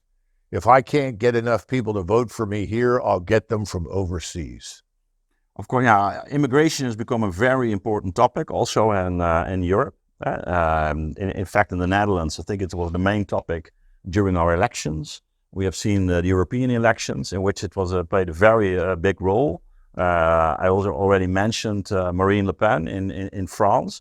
Also in the United States has become a very serious political. But what people have to understand is a dual track. Mm-hmm. While you're intervening and meddling all over the world to impose your will. And remember, we talk about democracy, but we're bullies. We go in and tell you, these are the crops you're going to grow. Yeah. These are the things you're going to produce. If you don't do it our way, we'll sanction you. We have 35, 36 countries under sanctions. Sanctions are really an act of war. It's insane. Yeah. So much for our belief in free trade and commerce and everything else. It's nonsense. We have been trying to structure the world financially, economically, in a way that serves us. We see ourselves as the center of the world. Now, when I say we, I'm not talking about the American people. No, exactly. But Andy, I saw in your book you mentioned once Oswald Spengler. I think he's underestimated, great thinker, in fact. But he's spinning in his grave. But he's making clear that in the period of civilization, economy, technology becomes the dominant actors in a society. In fact, we're witnessing that dynamics right now. But what he also is trying to say that economy is a war with different means. Yes. So we were talking about the 90s. You can say, and America became this hegemonial power, the unipolar moment. You were talking about not the average American, but let's say the elites, The ruling elite. the ruling elite. So and we're talking about politics, and we're talking about economy. I think that's and technology. Right. So like the decisive powers within a civilization at this time. And that's the essence of globalism, which you just described. Exactly. That's the essence of globalism. So, but remember what globalism wants. It wants an obedient, sedated consumer population. Yes, exactly. So how do you get that? Well, you have to change the character, the composition, the culture of the core populations. Yes. You can't really change them, so you flood them with people who are radically different from them. Yeah, and you dismantle the different kinds of communities, the local communities. Hannah Arendt calls it the atomization. The atomization of society is also a preparation for a new totalitarian structure. But remember, it was very seductive in the 90s. It was seductive under Reagan. Reagan is the president that announced amnesty for millions from Mexico. And everybody said, don't do this. Millions more will come. He said, oh, no, this is a one-time thing. Yeah. Well, this played into the hands of the so-called globalists. They want to be able to rule without interruption. But this is your vision on what goes on right now. Well, what's happening now, though, and I think it's happening in Europe, at least the recent EU elections would suggest it, and I think it's very strong here in the United States, is there's a backlash. The proverbial frog now realizes the water is boiling. Yeah. And it's decided he wants to jump out. Yeah. We always talk about the boiling frog. And what happened all through the 80s and the 90s was that the heat was gradually turned up internally on the frog. And the frog swam, comfortably. Now, what does that mean? It means that if you said to somebody, I'm really uncomfortable with what's happening with immigration. Have you looked at the people that are being invited to come into the United States? Do you understand what chain migration means? We're getting people from all over the world, none of whom have anything in common with us, culture. Oh, you're a racist. No, I don't want to be a racist. Well, you're a racist if you object. Yeah, but they always said, of course, that's gone. That's going away. The interesting thing is, when I was young, in the 70s, they give this example of the melting pot in the United States. And they said, well, the melting pot worked in the 19th century, but we see a shift already in the beginning of the 20th century, as soon as people from Southern Europe came in. That's what we learned at the time, and in the 70s at school. And in 1924, we stopped immigration. That's what a lot of people don't understand. And we stopped it because we said, we're not getting the people we want. Yes. And who were the people we wanted? Yeah. We wanted people who were like the people that already lived here. But and so what happened? There was literally an office set up by President Woodrow Wilson that was the Office of Nordic Immigration. Think about that. Oh, well, Wilson was a Nazi. Well, there weren't any Nazis at that point. It was silly. We looked who settled the United States, who built it. Now, if you go back and look at the Southern Europeans and others that came, East Europeans that came in, between 1815 and 1924, how many people emigrated to the United States from Europe? 32 million. That's a tiny number. And we stopped it in 1924 because the final waves that were coming in, we found large numbers of people from Eastern Europe coming in who were communists, stirring up labor unrest. This frightened people. We had people coming in from Sicily and Calabria, not northern Italy, from southern Italy, and they were bringing with them what? The Cosa Nostra, criminality and mob. We were alarmed. Now, of those 32 million, almost 2 million ultimately went back because they could not assimilate into the country. That's how strong the American population was. When we went to war with Mexico in 1846, we fought that whole war with volunteers. Everyone said we must win this war because we must control the North American continent. We're going to drive them out and defeat them. But after the war was over, did we occupy Mexico? No. And within the entire area that we took over, there were only about 120,000 people. California, New Mexico, Arizona. We filled those places with millions of Europeans rapidly and built it up. There was nothing there. Why? We knew who we were. If you said, are you an American? You get an answer, yes. And who was an American? Andrew Jackson was an American. U.S. Grant was an American. Robert E. Lee was an American. All these people were Americans. They knew who and what they were. They understood the law. They understood the Constitution. They understood their history and how they got where they are. Today, you gather a group of Americans in a room and say, who here is an American? And you may not even get everybody to put their hands up. And people are questioning, what does it mean to be an American? Good is makes me think of this famous American author. He published a book in the 90s. It was the how was it called? Let me think. Samuel Huntington. Yes, he wrote a wonderful book, Who Are We? Exactly. That was the clash of civilization. But later on, he wrote this book, Who Are We? And this book is still valid, Who Are We? And he makes a lot of sense in there, and we've ignored it. We've ignored it because anybody who raised objections and said, no, wait a minute, who are these people taking down our monuments? By all the definitions, I'm a Yankee. My ancestors lived in Philadelphia and Pennsylvania. And when the Civil War came, they were either Quakers or they fought. Some of them were in the Union Army. Now, we don't hate Southerners, but, leaving the Union was unacceptable. Human slavery was unacceptable. We went to war. After it was over, we all became Americans. And all of these monuments that everyone's upset about were built as a means of reconciliation between the people of the South and the people of the North to bring them back in again. And today, who's first to step forward and fight for the United States anywhere in the world at any time? People from the South.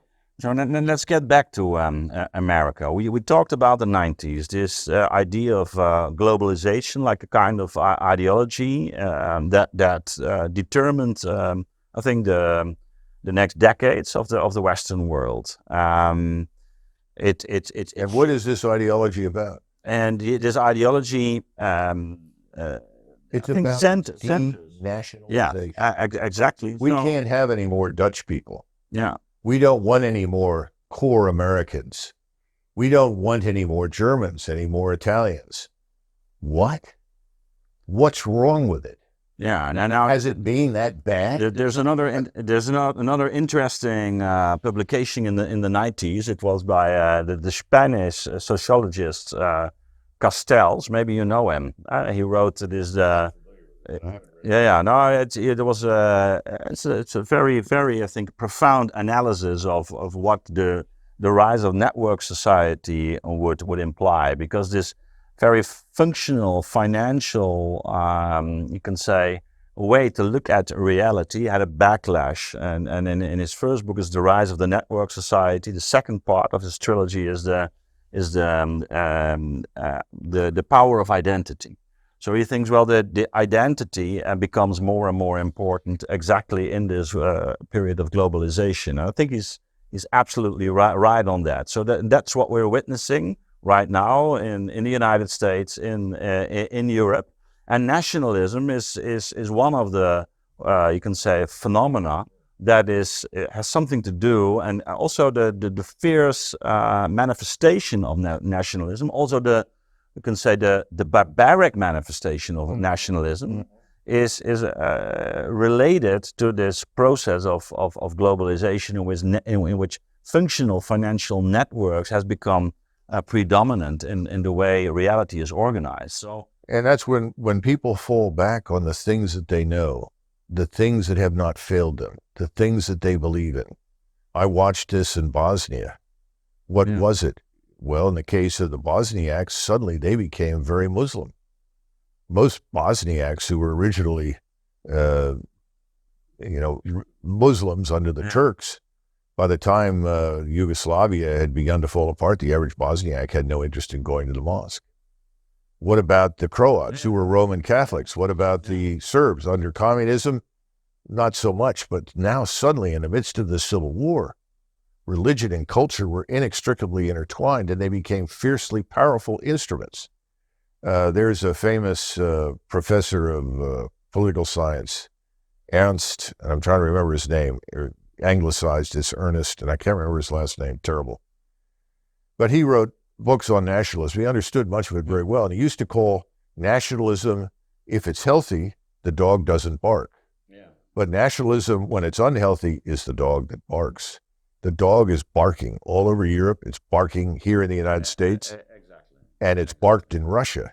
Yeah. And in Russia, it's healthy, strong, vibrant. I don't know whether it's really healthy or not, but I can say in Ukraine it has some very dark. Oh yeah, but that was planted by us. Yeah. That did not emerge spontaneously. No. We cultivated that. No, in a way, it was homegrown. Yeah, but it was underneath. Yeah, it was underneath, and it was resurfaced in a terrible way. Just as people say. What do you think about the Second World War? I think it was horrible. There's nothing good in it. Do you think there is a chance that there will be a backlash in Ukraine in which they become very angry towards the West? I hope so, because they should. They should become very angry with us, particularly with Washington, D.C., because they've died pointlessly in a war that never needed to be fought. Putin understands the history of his own country. He knows that one of the reasons he doesn't want to cross that river and go west is he doesn't want to govern those people. No. What a terrible thing to do. Russia's big enough already. The big joke in Moscow was, well, let's give it to the Poles, and everybody laughs. How well did the Poles do with the Ukrainians? Not very well. I think Putin would turn it over to whomever the hell wants it, but he just wants it to be neutral. The rump, whatever it turns out to be, must be neutral. He wants that distance between Russia and the West. And frankly, if you look at the way we've treated Russia, what we're doing now, because the emphasis is let's just go kill Russians. Let's commit more destructive acts against Russia. Insane. The war is done. It's over. They've won. What are we doing? It goes back to something we were talking about earlier. In the fall of 1943, General Arnold and General Marshall, Chief of Staff of the Army, and Arnold was effectively Chief of Staff of the Air Force, so it wasn't separate then, came over at the request of Admiral Leahy, who was operating as the Chief of Staff for FDR, interpreting military affairs, and he said, please sit down. Then he looked at it and said, what are you doing? And they said, what do you mean? You're bombing the Japanese and the Germans into the Stone Age. Yeah. We want to live with these people when the war is done. Yeah. He said, we don't want this. And Marshall and Arnold were both shocked. They had no idea what the hell they were doing. But might it be the reason that we cannot stop funding Ukraine right now because we don't have any idea of what it would mean that they come to a peace deal with Russia? Yeah, let it go. Stop it. And then what we should do... But maybe we don't have an idea at all, and that's the reason why we just continue. Well, I think there are plenty of people who recognize that we have to help Ukraine with humanitarian assistance and help them find their own way. But they have to make their peace with the Russians. And more important, Berlin and Warsaw and Vilnius and all the capitals in Eastern Europe, they all need to make their peace with Russia. They have to have a pact, much like the one that we signed that created Austrian neutrality. Eisenhower, by the way, was very happy with neutrality. Initially, he was worried about it. Then when he looked at it, he said, not only should we neutralize Austria, let's see if we can neutralize Poland, Lithuania, Latvia, and say, this is great. But it's interesting. You mentioned the capitals of the different nations. You're not mentioning NATO. No, because NATO, I think NATO is... Not only has it long since outlived its usefulness and utility, I'm sure somebody in Washington would like to use that facade to legitimate itself. I think NATO is illegitimate. It has long since overreached.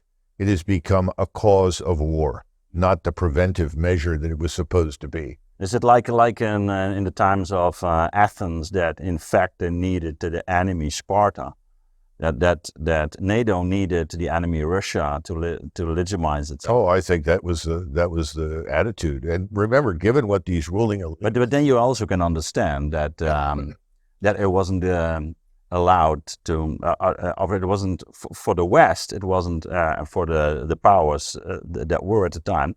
It wasn't a good idea that Russia would join NATO, because then... Yeah, there's no enemy to force cohesion on the alliance. Exactly. But no one in Washington believed in the notion that NATO could maintain peace, which is what most European officers that I dealt with thought NATO could do. They all saw NATO as a means of ensuring and guaranteeing peace on the continent. We did the opposite with it. We repurposed it for our own interests. But remember, you've got to also look at the ruling elites in Europe that want NATO or want to preserve it at all costs, even if it's the destruction of Europe, and the elites in Washington who are ready to sacrifice everything in Europe for their interests. What are they doing internally? These same ruling elites they have wrought destruction in Europe. They have wrought destruction in the United States. You can say that's a different kind of war that is going on. It's and I think it's not. But if you can't fight the Russians, what do you do about that? And it's interesting because we have this other notion also in the United States of cultural war, and I think that's and on a more profound level we're dealing with this cultural war right now. Well, when I left my job at Shape, and they were very nice to me, we had a dinner and so forth. There were probably 100 people there, maybe 80, 90, somewhere like that. And I said, there's a reason why we're here, we Americans. Because if water is purest at its source, Europe is the fountainhead of our civilization. That's all. Yeah. Nothing about destroying other people's civilizations or making war on them. Nothing saying other people's civilizations are bad, simply recognizing this is where everything began. It deserves to survive. It should flourish. Yeah. It's like cultivating your heritage. Yeah. And it's in your interest, it's in our interest. That's why we're here. Yeah. Well, of course, I left hoping that business in Kosovo was the end. What a fool I was. The maniacs that brought us into combat in the Balkans against the people there, and the Russians, the Serbs are there in the forefront of driving us into conflict with people all over the Middle East, people in Asia. It's insane. It needs to stop. But how do you get people to understand the criticality of demilitarizing our relations with most of the world? Because these people that are in charge have convinced everybody that the people we want to demilitarize our relations with are the enemy. What if you sat up and say, no, the Russians aren't the enemy, the Chinese aren't the enemy. Oh, the Chinese are bad. Yeah. Well, these people have never been in Northeast Asia. They don't understand Asians. They don't understand. Nobody in Asia wants a war. We're coming to a close of our very profound conversation and your very deep analysis. Maybe just to get back to some central issues. Eisenhower said after the Second World War that the military-industrial complex was a danger to the future of America. We talked about globalization. We talked about the important role of politics, economy, and technology, and of course, you can also say the financial powers within this whole structure are huge. There are a lot of very industrial powers also at work, promoting certain actions, promoting also military interventions.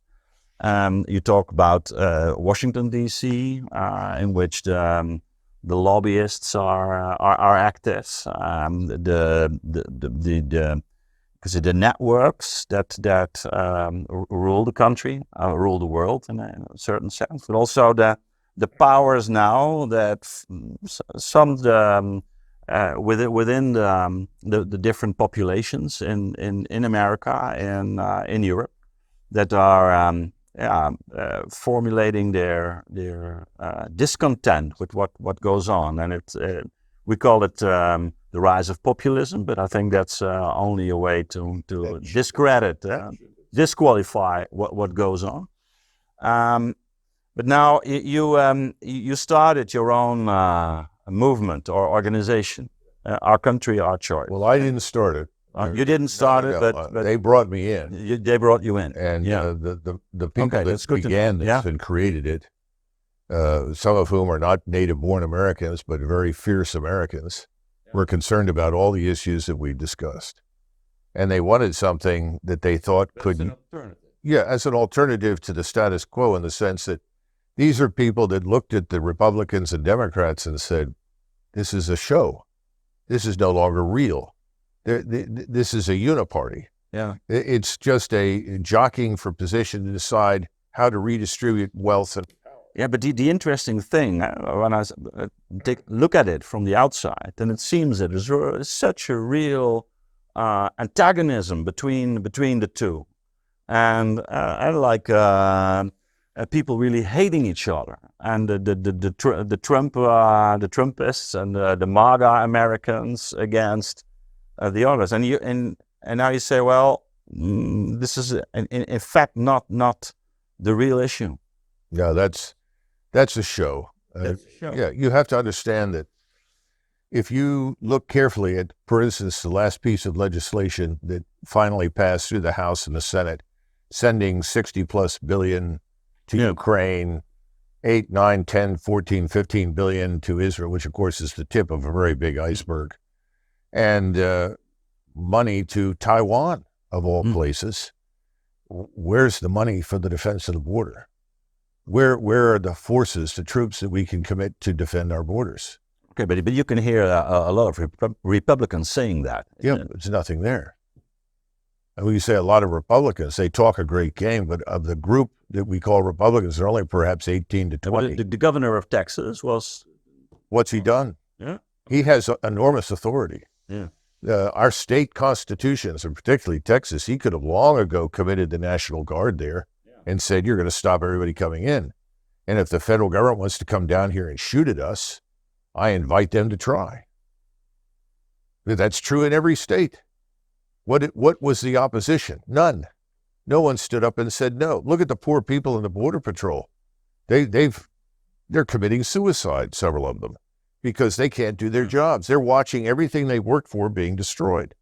Look at the criminality across the country and these district attorneys who've been elected or appointed thanks to Soros money to ensure that the criminals are released and the police are prosecuted. I mean, the thing is out of control. The country's out of control. And what are we worried about? Ukraine? Israel? Israel is a very powerful state. I think when all is said and done, we're going to discover that what happened on the 7th of October was not an accident. And there was this plan to then go after all of the Arabs inside Israel, drive them out or kill them. Now, there are a lot of people in this country that don't like Muslims and don't like Arabs. They don't deserve to die. I certainly don't think so. Why are we underwriting this? This is not defense. But to get back to this. Yeah, but I think you got to go to Ukraine too and look at the money there. Where did most of the money go? Back here. It's laundered through the House and it ends up going through the Pentagon and State Department and then ultimately into the industry. So most of the money never leaves. But the money that does go to Ukraine is lost in the sea of corruption. How much of it actually reaches the battlefront? And so now we have NATO forces, NATO officers, NCOs, contractors from Western countries operating the long-range strike systems because the Ukrainians can't do it. And it creates the illusion that there's still something left of Ukraine. We have whole units surrendering to the Russians. And remember, the people in eastern Ukraine, they all understand Russian. So do the people in the West. They can understand. Anyone who's Ukrainian can understand what the Russians are saying. The Russians can understand that. What's the way out? Our country, our choice is an alternative. Our position is stop funding this. Stop funding the wars. Put an end to it. Bring the troops home. We need protection here. Yeah. We need to protect our own country. We need to focus on the Western Hemisphere. We treat Latin America with abject neglect. Are we surprised that? But it would imply a kind of a revolution right now. Well, we need it. We need that, and we can do it peacefully. And because we were talking about these elites, we're talking about these complex networks. I mean, you're not simply rid of them when you change the political color. I think what happens is two things. I think you're going to see this in Europe too. Americans are going to vote, assuming we hold an election. You don't know what can happen financially in this country and economically, given the very tenuous and fragile structure. But if we get to the election and they vote, and it's even remotely clean voting, in other words, we can overcome the fraud, which is substantial in all the big cities. If that can be overcome, you're going to end up with a new government. Now, will that be President Trump? Maybe it's President Trump. It could be somebody else. I don't know. I don't think RFK Jr. is positioned very well at the moment. But it's certainly not going to be the same people who are there now. It'll be a different government. What can they accomplish? And we're not sure. How easy is it to subvert the people coming in? We found out that President Trump was thoroughly subverted during his 4 years. People say, oh, well, things were great then. What he did was very little. He stopped a lot of bad things from happening. It could have been worse. But fundamentally, he's president of the United States. If he'd come to office and said in the first 30 days, I want the border closed, sign an executive order, it would have been closed. It would have been absolutely barricaded. He could have put troops down. They could have done any number of things. It didn't happen. Why didn't it happen? And now he says, well, when I was there, it was so much better. Well, it was better, but it wasn't enough. It's never been enough. The Republicans have been... So you're saying it's more rhetoric? Yes. And right now they're going to get into office and they're going to encounter tremendous entrenched bureaucracy. They're going to encounter all sorts of people with huge quantities of money who will fight them. So how far are they going to get? The question is, how far could a new government in France get? Or the Netherlands, or Germany initiative. And what I think happens over time is people say, that's enough. We can't go this way anymore. And that's when you end up with what I would call a Cromwellian revolution. Because it became clear, despite every effort that went on for years to cooperate with the king, to work with the king, to work with the leadership, the aristocrats, it didn't work. Finally had to come in and say, it's over. They've got to go. And Cromwell established a republic. And that's where your militaristic background comes. Yeah, but he had to establish a republic. And he and George Washington are very much alike. And as I tell people all the time, you want to understand American history, it does not begin in 1776. It begins with Cromwell. And from Cromwell, all of those Puritans that came in, there were large numbers of people in New England went back to fight for it. I live in Leiden. And there's a famous, because the Mayflower went, and the Puritans fled to Leiden, lived there for some time. And then on my mother's side, they were Quakers. They became Quakers after the Cromwellian Revolution because they were horrified at the violence. And they had fought for Cromwell. And they said, we don't want to do that again. And they became Quakers. I mean, Americans have deep roots, and it begins with Cromwell. It goes to George Washington, who is very Cromwellian in his outlook and behavior, even when he becomes president, he's very much the Lord Protector. He's a dictator. And everybody loves him because he's a good dictator. But he gets us on our feet. He sets us up. And then he goes away. And then you get a series of presidents that follow in his footsteps. And eventually it falls apart, and we get Lincoln. And you draw that line from Cromwell through Washington all the way to Lincoln. And Lincoln puts it back together again, changes the orientation, and we go forward. We're going to have to go through another Lincolnian, Washingtonian, Cromwellian moment at some point. I really think we will. I don't know when, how, or what. Like a next great awakening. But we have to bring the country together. We have to forge a new nation from what we... But it has a spiritual dimension as well, of course. That's why I mentioned a great awakening. It's like a turnaround. And you always see in these events, we were talking about this earlier in Bosnia-Herzegovina, the resurgence of spirituality and religion with the Muslims, with the Orthodox Christians, with the Roman Catholics. And this is a necessary stage, and it's never permanent. Because if you go back and you read Anatomy of Revolution by Crane Britton, he taught at Harvard, he he gets some things right and wrong. He gets the Bolshevik Revolution completely wrong. But he gets the Cromwellian Revolution right and the French Revolution right. And he asks all the key questions. When do they happen? Why do they happen? And what happens? How do they evolve? And within 5-6 years of the French Revolution breaking out, what do? You migrate back to the middle. In other words, you shift to an extreme to fix things, and then you go back to the middle. And that's what we did. That's what Cromwell did. You go to the extreme, and then you migrate back to the middle again. I'm very confident that a republic will emerge, a new republic that'll be different from the one we have. But it will have the Bill of Rights, which is really what we fight for. It's the Bill of Rights that defines us. As Americans, I think our lodestone, the thing we follow, the North Star, the true north for us is the Bill of Rights. And the Constitution is a wonderful document, but there will be changes, inevitably. I mean, we're not the nation today that we were in 1787, and it's done very well for us. How much of it will change, I don't know, but the Bill of Rights is critical. They must stay. That's what makes us a successful nation. And the erosion of that through this authoritarian globalism. You don't agree with us, we put you in jail.